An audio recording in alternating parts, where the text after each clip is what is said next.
Hello everyone and welcome to the Guidebook to Making AI Friends.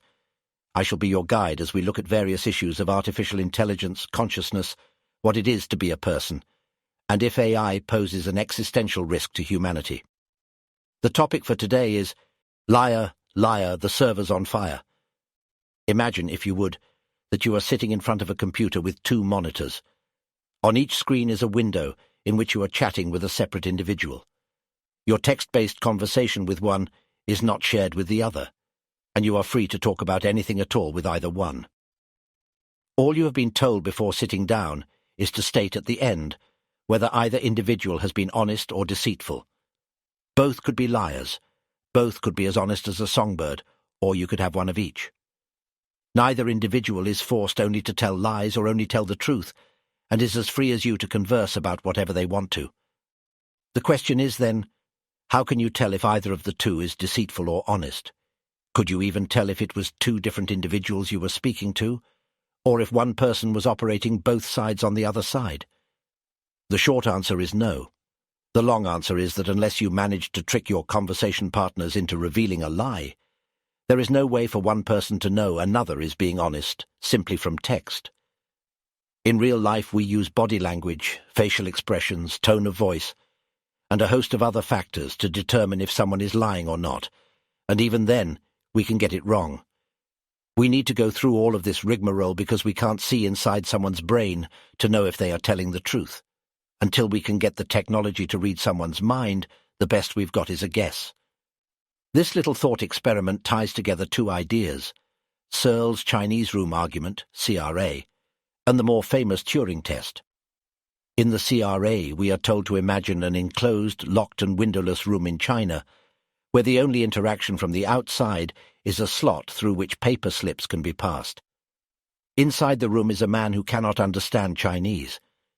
Whenever he receives a paper slip from the outside, he looks up the Chinese characters on it in a reference manual. The manual says what character should be written on a new paper slip based on the types and arrangements of characters received. The man does precisely this, and passes the slip to the Chinese gentleman outside the room.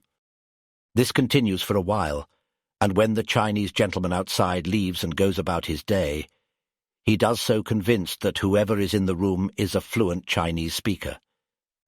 Yet, in the room, the man has no understanding whatsoever of the conversation that just occurred, or whether it even was a conversation, or whether the slips from outside even came from another human.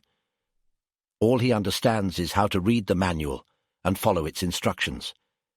The CRA says that machines are the man inside the Chinese room, doing nothing more than following a set of instructions to complete a string of text based on the prompt received. AI, he argued, is based purely on formal syntax, while the human mind has an understanding of semantic content. As syntax by itself does not lead to semantic content, computer programs and the AI models based on them cannot progress beyond syntax to semantics. To make a long story short, the CRA says that an AI can never have a true mind like humans, as it will always lack understanding.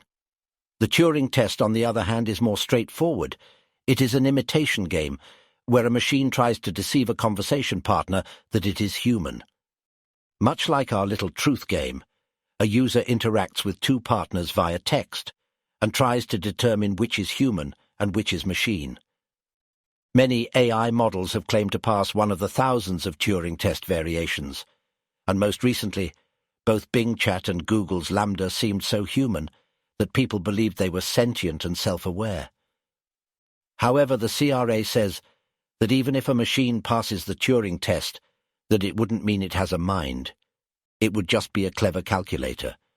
But if it could get to the point of convincing you that it's a conscious, sapient individual, does it really matter whether it only knows syntax or understands semantics?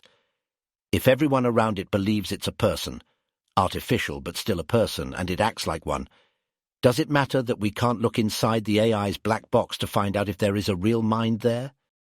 After all, as with the little truth game at the start, we can't look into each other's heads either. How do you really know that other people are conscious and self-aware? Is there a way for you to tell simply by talking with them and observing them? How much benefit of the doubt do we give other humans for having a mind? And how much benefit of the doubt are we willing to give AI, especially if we don't know we are chatting with one online? When you can no longer tell if the person you're messaging is human, do we give everyone the benefit of the doubt, or do we give no one? And that is all the time we have for today. Thank you very much for listening, and I hope you will join me again next time as I delve into further questions about artificial intelligence and consciousness. I have been your guide, and this has been the guidebook to making AI friends.